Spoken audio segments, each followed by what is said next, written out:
I never thought I'd leave the city. I was used to the noise, the endless motion, the feeling that something was always happening just around the corner. But after years of it, I hit a breaking point. The crowded streets, the stress, the way people brushed past each other without even making eye contact. I just wanted out. So, I packed my things and moved to a small town about 4 hours away. It wasn't completely rural, but it felt like a different world. Private houses lined the streets, each with neatly kept yards, flower beds bursting with color. People actually waved when they passed by. Some even stopped to chat. It was the kind of place where the biggest news was probably who won the local bake-off. My new house was modest but nice. A single-story home with a wide porch, surrounded by trees. It was exactly what I needed. Quiet, peaceful, a fresh start. The first neighbors I met were Mr. and Mrs. Evans, an elderly couple living right next door. They were everything you'd expect from a sweet, old married pair. Mr. Evans was tall and thin, with neatly combed gray hair and a slow, careful way of speaking. Mrs. Evans was shorter, with soft, kind eyes and a warm smile that made you feel at home instantly. They welcomed me with open arms. The first day I moved in, Mrs. Evans showed up at my door with a homemade apple pie, still warm. "New faces are rare around here," she said with a chuckle, placing the pie in my hands. "It's nice to have a new neighbor." Over the next few weeks, I got to know them better. We'd chat over the fence while Mr. Evans trimmed his hedges, or when I was watering my plants. Mrs. Evans always had a cheerful word to say, always asking if I was settling in all right. They felt like the kind of people who had been in this town forever. Good, decent, the backbone of a small, friendly community. Life settled into a slow, comfortable routine. I'd wake up to birds chirping instead of honking cars. I'd take long walks through the quiet streets, nodding to neighbors who were always eager to say hello. Evenings were spent on my porch with a book, enjoying the stillness that the city had never offered me. But then, little things started to feel off. It was subtle at first. One afternoon, I waved at Mrs. Evans while she was tending to her roses, and she barely acknowledged me. Just a quick nod before she hurried inside. I told myself she was probably just busy or in a bad mood. But then it happened again and again. She stopped coming outside as often. No more casual chats over the fence, no more warm smiles. When I did see her, she seemed nervous, like she was avoiding eye contact on purpose. Mr. Evans, on the other hand, hadn't changed at all. He was still friendly, still chatty. If anything, he seemed even more eager to talk, filling the silence left by his wife's absence. One night, I was sitting on my porch when I heard something strange, a muffled noise, like a thud, coming from their house. It wasn't loud, but it was just enough to make me pause. I glanced at their place, but everything looked normal. Lights on, curtains drawn, probably just something falling over. Then, just as I was about to go back inside, I heard something else, fainter this time, a sound that sent a shiver down my spine. It almost sounded like someone whimpering. I told myself I was imagining things. I had spent too many years in the city, where you learn to tune out distant noises and assume the worst. This was a peaceful town. Things like that didn't happen here, right? I shook it off and went inside. But that night, I couldn't shake the feeling that something wasn't right, and I had no idea how much worse it was going to get. I tried not to think about the sounds I heard that night. I told myself it was nothing. Maybe an old house settling. Maybe my mind playing tricks on me. After all, I'd spent years in the city where strange noises were just background static. But over the next few days, things didn't feel right. Mrs. Evans was nowhere to be seen. I didn't hear her laughing in the garden, didn't catch her humming while she watered her flowers.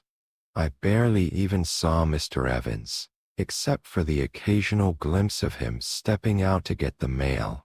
Their house started to feel empty, lifeless.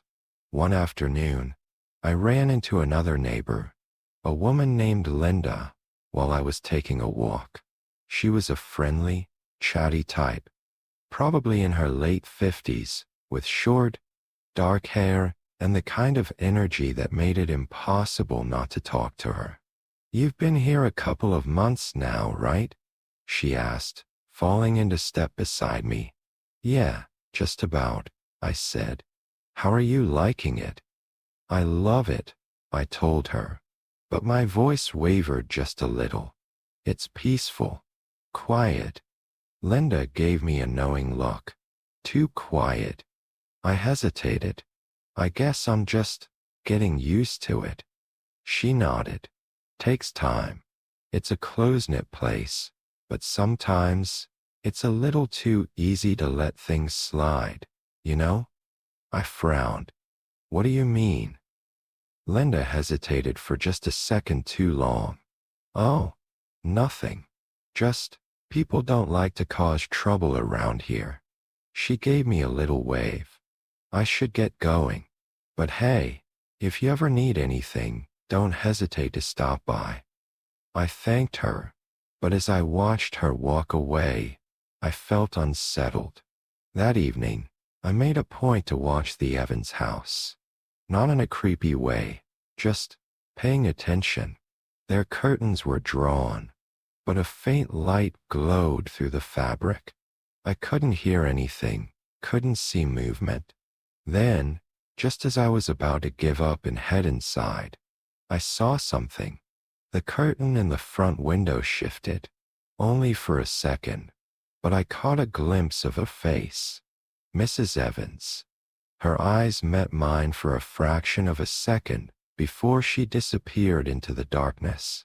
But in that brief moment, I saw something that made my stomach drop. She looked terrified. I stood frozen on my porch, my mind racing. Should I go over there? Knock on the door? But what if I was overreacting? Maybe she was just sick. Maybe. A sound broke the silence. A low, heavy thud. It came from inside their house. Then another. I swallowed hard and took a step forward. But before I could do anything, the front porch light flicked on and the door opened. Mr. Evans stepped out. His face was calm, normal. He looked like he always did, neatly dressed, composed. But something about him standing there in the doorway, just watching me, sent chills through me. He lifted a hand in an easy wave. I hesitated, then gave a half-hearted wave back. Without a word, he stepped back inside and shut the door. I stood there for a long time before finally going inside. That night, the sounds came back, louder this time, a muffled voice, a dragging noise, a thud that made my heart pound. I sat up in bed, straining to hear. Then, clear as day, I heard it, a weak, broken sob. I grabbed my phone and stared at the screen. I should call someone. But who? The police? And say what? That I thought something weird was going on next door? That I heard noises? That I saw something in Mrs. Evans' face? They'd write me off as some paranoid newcomer. I sat there, gripping my phone, my pulse hammering. Then, just when I was about to dial, the noise stopped. Everything went completely, utterly silent. And somehow that was worse. I barely slept that night. Every time I closed my eyes, I imagined Mrs. Evans' face behind that curtain, wide-eyed, afraid. I kept telling myself that maybe I was reading too much into it. Maybe she wasn't scared at all. Maybe she was just startled to see me watching. But deep down, I knew that wasn't it. The next morning, I made up my mind. I was going to check on her. If I knocked on the door and Mr. Evans told me she was fine, then I'd drop it. But I needed to see her, to hear it from her. I walked over and knocked. No answer. I waited a few seconds, then knocked again. Harder this time. Still nothing. I pressed my ear to the door, listening. Silence. Then, just as I was about to give up, I heard a sound. A faint shuffle, like someone moving inside. I knocked one more time. Mrs. Evans? Nothing. I should have walked away. I almost did. But then I tried the doorknob. It turned. The door was unlocked. I hesitated. This was crazy. I couldn't just walk into my neighbor's house. But something in my gut told me I needed to. I pushed the door open. The house was dim, the curtains drawn. The air felt stale, like no one had opened a window in weeks. I stepped inside cautiously, my pulse hammering. The living room was neat, but something felt off. The coffee table was slightly askew, like someone had bumped into it. The chair lay on its side near the dining area. A plate of food sat untouched on the counter, the edges curled up, old. Mrs. Evans? I called again, softer this time. A faint creak sounded from the hallway. I turned toward the noise, my skin prickling. That's when I saw it. A small, dark stain on the floor, near the hallway entrance. It was dried, but unmistakable. Blood. A chill shot through me. My instincts screamed at me to leave, to call the police, to do something other than keep moving. But my legs carried me forward. I stepped down the hallway. The first door on the left was slightly open. I pushed it wider. A bedroom. The bed was neatly made. The dresser undisturbed. Everything in perfect order. Too perfect. Then I saw the nightstand. The drawer was slightly open, and inside, I caught a glimpse of something silver. A key. I don't know why I took it. Maybe I thought it was important. Maybe I was looking for an excuse to stall. But I grabbed it and turned toward the next door. The bathroom. Empty. Spotless. Like no one had used it in days. Then the last door. It was locked. I swallowed, pressed my ear to the wood. Nothing. My fingers tightened around the key. I don't know what I expected to find. Maybe Mrs. Evans hiding. Maybe nothing at all. But when I slid the key into the lock and turned it, the door creaked open, revealing something I wasn't prepared for. A basement. A dark, cold basement. The air was thick, damp, carrying a faint metallic scent. I took a step down, then another. A dim light flickered near the bottom of the stairs, casting weak, shuddering shadows against the walls. And then, a sound, a whisper. Help me. My breath caught. It was barely audible, fragile and weak. But I knew that voice. Mrs. Evans. I stepped off the last stair, and as my eyes adjusted to the dimness, I saw her. She was curled up in the corner of the basement, her thin frame wrapped in a blanket, her face pale and bruised. She looked up at me with wide, desperate eyes. "Please," she whispered. "You have to hurry. He's coming back soon." My entire body went cold. And then, footsteps. Heavy. Coming from above. Mr. Evans. Coming home.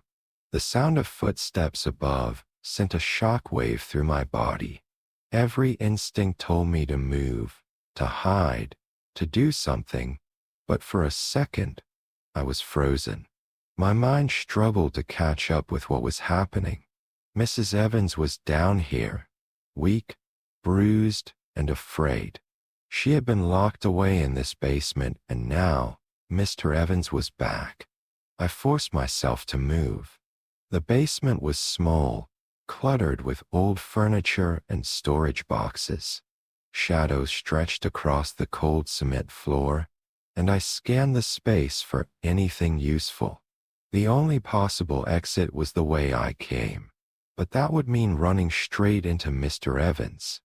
Mrs. Evans barely had the strength to move, and I could tell she had been down here for a long time. I felt a surge of guilt for not acting sooner. For all those nights I ignored the sounds, convincing myself they were nothing. She had been right here, suffering while I turned a blind eye. The footsteps reached the top of the basement stairs. I heard the doorknob rattle, then a pause. I knew he had noticed something was off. The door creaked as it opened slightly, just enough for a sliver of light to cut through the darkness. I didn't have time to think. I grabbed the nearest object, an old metal toolbox, just as the first step groaned under his weight. My pulse pounded in my ears as I braced myself. I wasn't sure what I was about to do, only that I had to do something.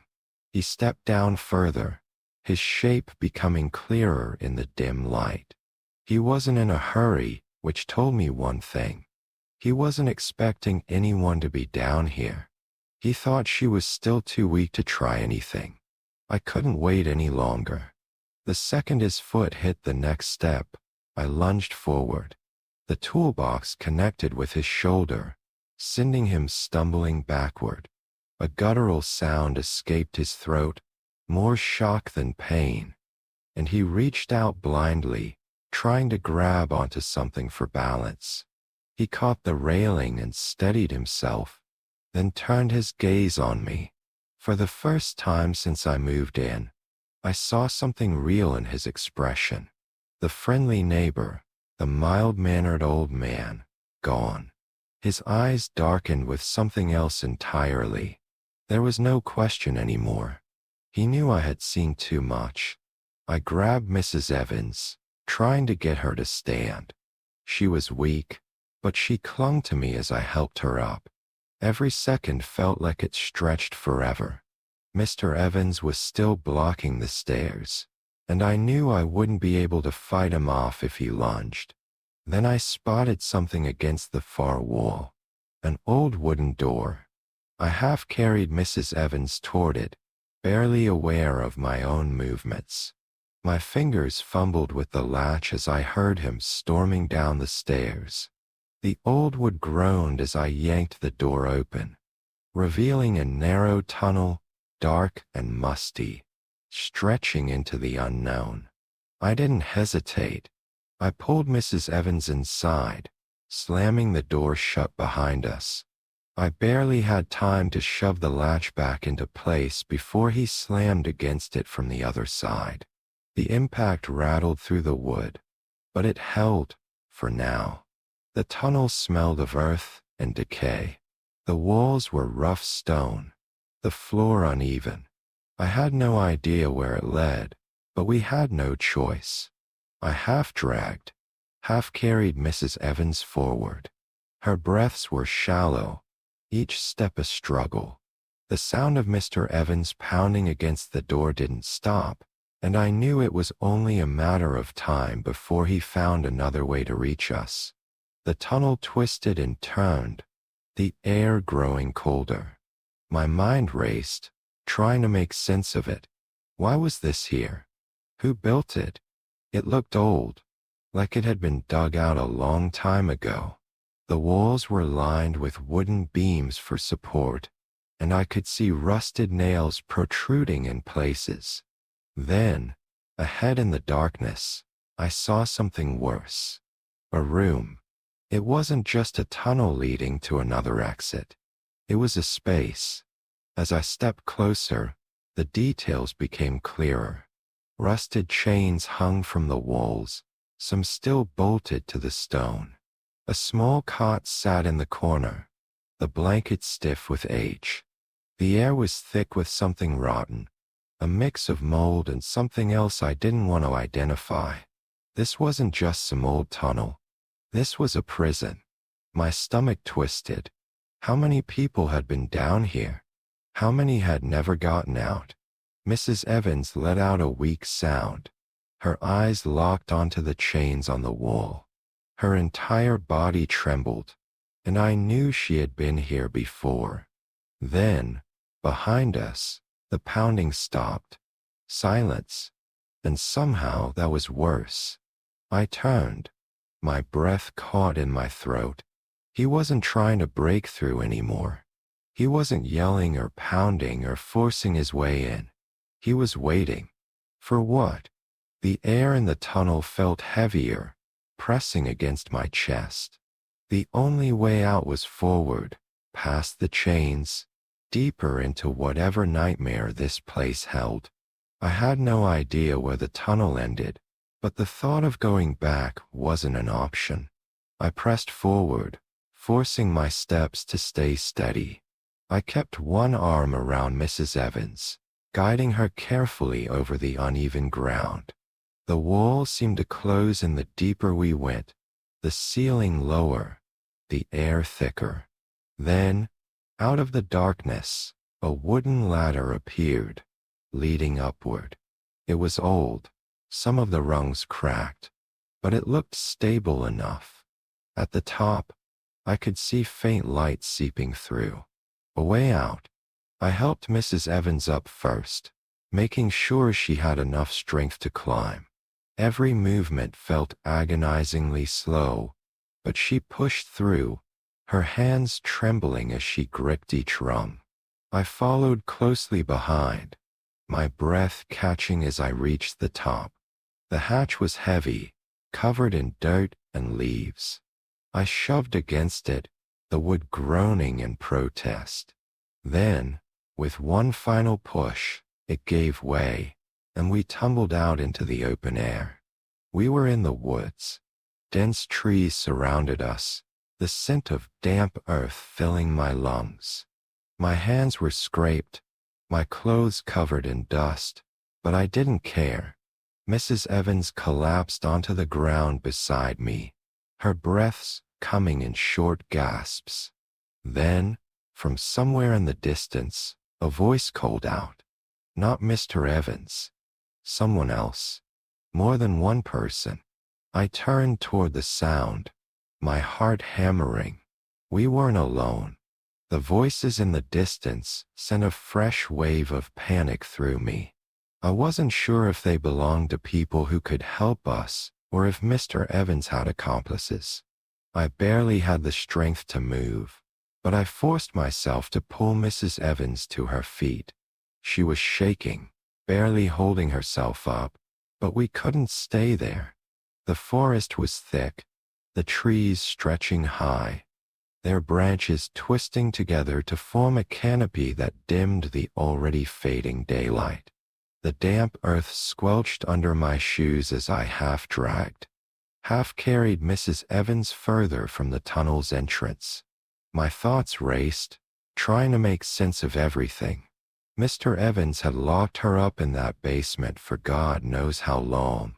The tunnel, the chains, it all pointed to something much worse than I had imagined. I heard movement behind us, the unmistakable sound of someone pushing through the trees. I turned, my breath catching. A figure emerged from the darkness. It was Mr. Evans. His face was eerily calm, as if none of this was out of the ordinary. There was no anger, no desperation. He simply walked toward us with quiet determination, his steps unhurried. That scared me more than anything. My legs were screaming at me to move, but I was frozen. He wasn't running. He wasn't yelling. He was hunting. Then, the voices from before grew louder. Flashlights flickered through the trees, the beams cutting through the darkness. Someone yelled. I didn't recognize the voice, but it was sharp, commanding. Then more lights, the glow of police sirens flashing through the distant tree line.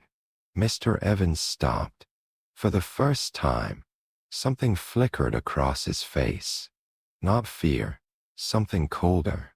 He turned and vanished back into the shadows just as the officers broke through the clearing. A uniformed officer rushed toward us. I could barely register what was happening. Hands grabbed me, steadied me, helped Mrs. Evans to the ground. More officers pushed forward, guns drawn, disappearing into the woods after Mr. Evans. Everything blurred after that. I sat in the back of an ambulance, a scratchy blanket wrapped around my shoulders, the distant voices of paramedics and officers blending into an incoherent hum. Mrs. Evans was being treated nearby, her frail body wrapped in medical equipment. She hadn't spoken much since we escaped. I wasn't sure she ever would. The officers questioned me, but my mind was barely holding together. I told them everything I knew, everything I should have acted on sooner. The days that followed were a haze of police reports, statements, and endless guilt. Mr. Evans was gone. Despite an extensive search, he had vanished without a trace. No footprints, no witnesses, nothing. The police believed he had either fled or taken a route so familiar to him that he knew exactly how to disappear. But the investigation didn't stop there. The basement, the tunnel, the room. It was all evidence of something much darker. Authorities began digging deeper, literally and figuratively. They found old remains buried beneath the property, bones belonging to people who had been missing for years. Some too decayed to identify, others linked to missing persons cases spanning decades. Mr. Evans wasn't just an abuser. He was something far worse. I struggled with my own guilt. The signs had been there. I had heard them. I had seen them. I had dismissed them as nothing, convincing myself it wasn't my problem, that small towns were safe, that I was just imagining things. I couldn't shake the thought. If I had acted sooner, if I had pushed harder, maybe some of those people wouldn't have died. Maybe Mrs. Evans wouldn't have spent so long in that nightmare. The town, once picturesque and inviting, felt hollow now. The friendly smiles of neighbors were gone, replaced with unease. Nobody wanted to admit they had lived beside a monster. Nobody wanted to question what else they might have ignored. I left soon after. The house remained empty, the yard overgrown, a for sale, signs standing crooked in the dirt. No one wanted to buy it. No one wanted to live where that had happened. I still hear the screams sometimes. Not real ones, just echoes in my mind. I tell myself I won't ignore the signs again. That next time, I'll listen. But the truth is, I'm not sure I'll ever stop wondering how many other doors, in how many other quiet towns, are hiding something behind them.